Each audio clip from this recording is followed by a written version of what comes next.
Oi, gente, eu vou contar para vocês a história do Giambattista Basile, Sol, Lua, Itália. A história que depois o Perrault adapta para se transformar na Bela Adormecida. Essa história foi publicada no século XVII, 1600 e alguma coisa que eu não lembro, num livro chamado Conto dos Contos, que há alguns anos, em 2017, alguma coisa assim, teve uma versão no cinema que até a Salma Hayek interpreta uma das personagens de um dos contos. Eu não me lembro se o do Solo Itália tá nesse filme, faz uns tempinho que eu assisti ele, eu não me lembro se tava ou não. Mas enfim, a história da Thalia é uma história de uma criança, uma menina que nasce, ela é filha de um rico comerciante. E aí esse rico comerciante traz os sábios, os astrólogos, né, para lerem o futuro da menina, lerem a sorte, como eles falavam. E eles falaram que ela ia sofrer um grande infortúnio e com o linho.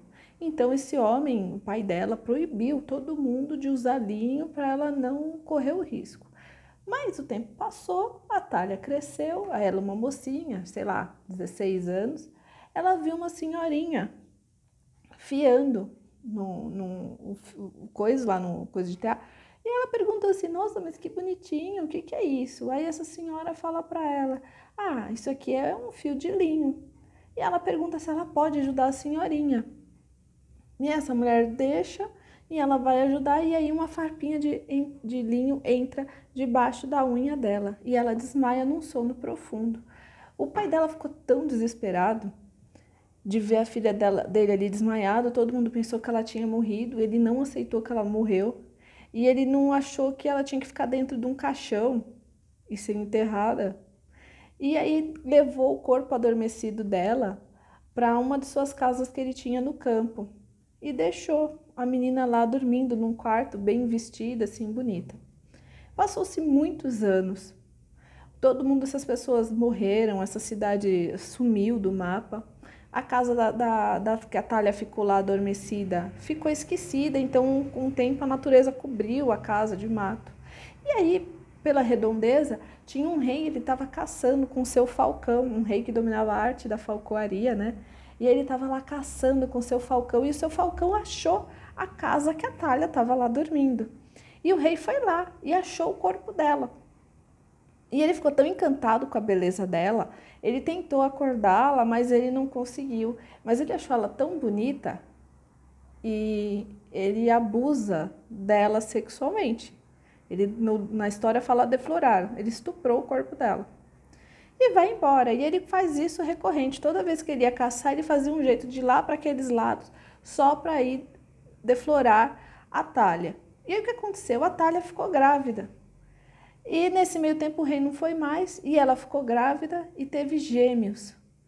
E aí as crianças nasceram e procurando o seio da mãe para mamar, né? Uma das crianças acha as mãos dela e começa a chupar os dedos dela pensando que eram os seios, e aí um dos dedos era o dedo que estava lá a farpa do linho enfiada, e aí a criança consegue tirar.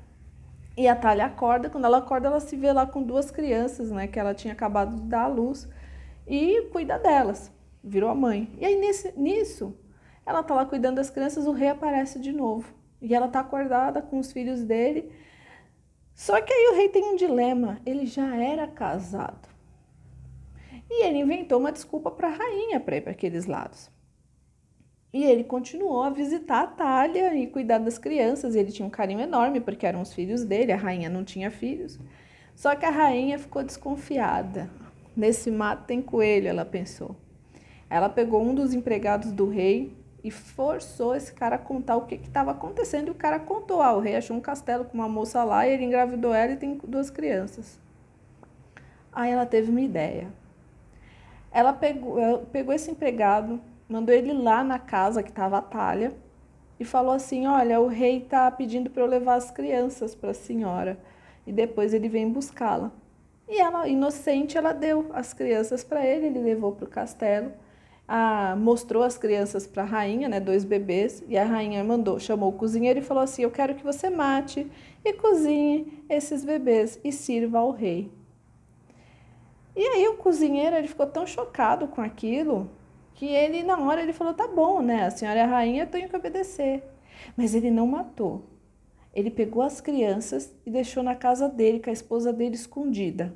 E matou 2 cordeirinhos, fazendo de conta, eu não sei como é que ele escondeu isso, fazendo de conta que era um corpo dos bebês. E serviu para o rei no jantar. E o rei comendo e se deliciando, né? Nossa, muito bem feita a comida. E a rainha falou: "Você está gostando desta carne? Está gostando de saborear a vossa carne?" E o rei comendo: "Nossa, tá muito boa, ela está apreciando a vossa carne." E aí o rei ficou assim: "Tô gostando, tá boa." Ela falou: "Que maravilha." Tudo bem. No dia seguinte, deixa eu ver aqui a hora. Beleza. Aí no dia seguinte, o rei foi lá caçar. E aí a rainha chamou o empregado e falou: "Vem aqui, agora eu quero que você vá lá e me traga a talha para mim." E aí ele foi lá, buscou e falou: "Olha, né?" Teve que dar desculpa, falou: "Olha, o rei tá te chamando, agora tá com as crianças, né?" Levou a talha, quando chegou lá, tinha um tribunal, né? E aí a rainha falou: "Você é uma adúltera, você está saindo com um homem casado, ele é meu marido." A Atália ficou o quê? Em choque com aquilo. Aí a rainha falou: "Você vai ser condenada à fogueira." E aí a Atália ficou tão desesperada porque ela ia ser queimada viva. E aí ela pediu para a rainha se ela podia, já que ela ia ser queimada viva, então que tirasse as vestes dela. E aí toda vez que iam tirando as vestes dela, a Thalia começava a gritar de agonia, de desespero. E eles lá, naquele tempo, né, eram muitas vestes, né, não era só um vestidinho, calcinha e sutiã. E eles tirando e ela gritando, gritando, e que ia ser queimada viva. E aí o rei, nisso ele ouviu, não sei como, aí o rei ouviu ela gritando. E ele foi lá, voltou para o castelo, quando viu aquele alvoroço, porque o evento de antigamente, né, pra gente hoje em dia é Big Brother, Fazenda, adoro. Lá naquela época era ver gente sendo executada em praça pública. E aí tava aquele fofoco e tal. Aí quando viu era a Thalia, ele falou: "O que tá acontecendo?" Aí a rainha falou: "Eu descobri a sua amante, e sabe ontem o que você comeu? Os seus filhos com a sua amante, e agora eu vou queimá-la viva." Aí o rei ficou tão assim, ele falou assim: "Não guardas ela." Aí o rei ficou tão puto que ele pegou e mandou a rainha para a fogueira e salvou a vida da Thalia. E a rainha foi queimada viva. E aí ele chamou também o fofoqueiro, né? E falou assim: "Ah, foi você, vai para a fogueira." Trouxe o cozinheiro, matou meus filhos. O cozinheiro falou: "Não, não, eu não matei seus filhos. Eles estão salvos. A minha esposa está cuidando deles porque eu jamais ia fazer isso com uma criança. Eu não ia matar uma criança." E foi a sorte do cozinheiro, porque ele ia para a fogueira, né? E aí, quando veio a esposa do cozinheiro, lá com as 2 crianças dele, e aí a Thalia ficou toda feliz e tal, e o rei então desposa e torna a Thalia sua esposa e cria os filhos dele como herdeiros.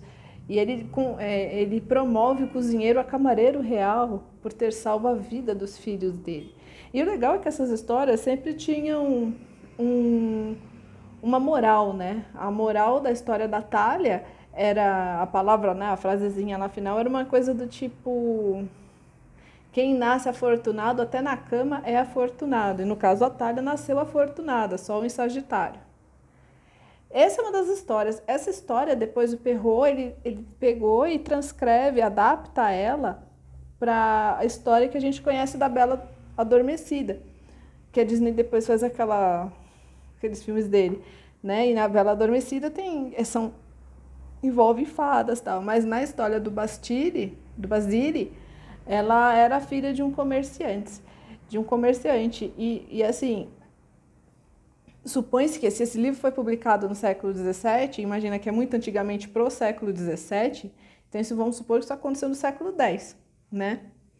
E essas histórias, elas eram contos populares, as pessoas contavam na rua, assim. E essa história é da Thalia. E aí depois eu vou ver qual que eu vou falar da próxima. Será que eu vou falar de quem? Da Biancabella, que é outra história italiana?